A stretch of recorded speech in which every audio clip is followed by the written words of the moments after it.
Hello बच्चों। देखिए अब नीट री-नीट में अब आप दोबारा अपनी तैयारियों में लगे हैं और जो बच्चे ने बहुत अच्छे से 3 मई के लिए एग्ज़ाम की तैयारी की थी, ज़ाहिर-सी बात है उनका आने वाला 21 जून भी बहुत अच्छे से ही जाएगा, I hope, all the best. तो उसी में मैं एक क्लास 12th का एनसीईआरटी का एक चैप्टर है माइक्रोब्स इन ह्यूमन वेलफेयर और 3 सवाल या 4 सवाल भी इस चैप्टर से कभी-कभी पूछे जा रहे हैं।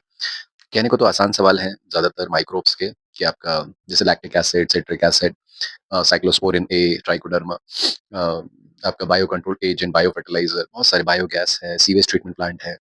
बट इसमें एक आज ही मैं क्लास ले रहा था क्लास 12th की, तो बोर्ड वालों के लिए भी उतना ही इम्पोर्टेंस रखता है ये चैप्टर।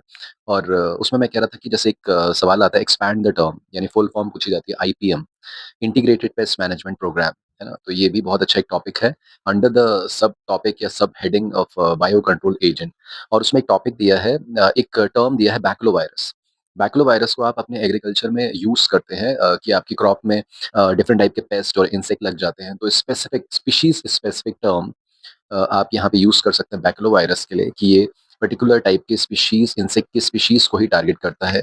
ये नॉन टारगेटेड इंसेक्ट को भी हार्म नहीं करता है, ये मैमल्स को भी हार्म नहीं करता है, बर्ड्स को भी हार्म नहीं करता है, अदर एनिमल्स को हार्म नहीं करता है। तो एग्रीकल्चर में आप इसको बायो कंट्रोल एजेंट के तौर पे ले सकते हैं।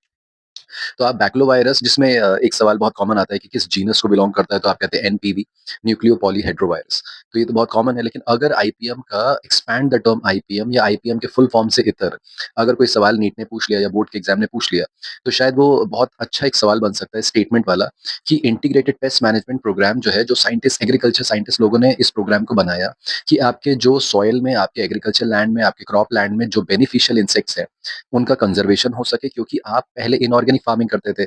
इनऑर्गेनिक फार्मिंग में आपकी सॉइल की फर्टिलिटी भी हार्म होती थी और तरह-तरह के इंसेक्ट जो बेनिफिशियल है आपके एग्रीकल्चर के लिए, उनका भी खात्मा हो जाता था, यानी उनको भी मार दिया जाता था by different type of fertiliser के यूज़ से। लेकिन जब आप बायो कंट्रोल एजेंट लेंगे, बायो पेस्टिसाइड लेंगे, बायो इंसेक्टिसाइड लेंगे, लाइक बैक्लोवायरस का आप यूज़ कर रहे हैं, तो स्पीशीज़ स्पेसिफिक है, नैरो स्पेक्ट्रम है, उसका दायरा सीमित है, वो सर्टेन किस्म के इंसेक्ट को ही, टारगेटेड इंसेक्ट को ही हार्म करेगा, नॉन टारगेटेड इंसेक्ट को वो हार्म नहीं करेगा। इसका मतलब डिफरेंट टाइप के इंसेक्ट का कंजर्वेशन भी होगा। और यहाँ पे एक और टर्मिनोलॉजी लिखी है कि इको सेंसिटिव ज़ोन का भी ध्यान रखा जाएगा, यानी इकोसिस्टम जो कि सेंसिटिव एरिया है, इसको लेकर भी आप बायो कंट्रोल एजेंट जो लेते हैं, वो यूज़फुल हो सकते हैं। क्योंकि जो इनऑर्गेनिक फार्मिंग है, जो एग्रोकेमिकल बेस्ड फार्मिंग है, इसकी वजह से आपका बहुत सारा इकोलॉजिकल सेंसिटिव ज़ोन और ज़्यादा हार्म होता है और आपका इकोसिस्टम भी इससे हार्म होता है और वहाँ की सॉइल भी इनफर्टाइल होती है। तो बहुत अच्छा प्रोग्राम है, इसका नाम है IPM integrated pest management programme.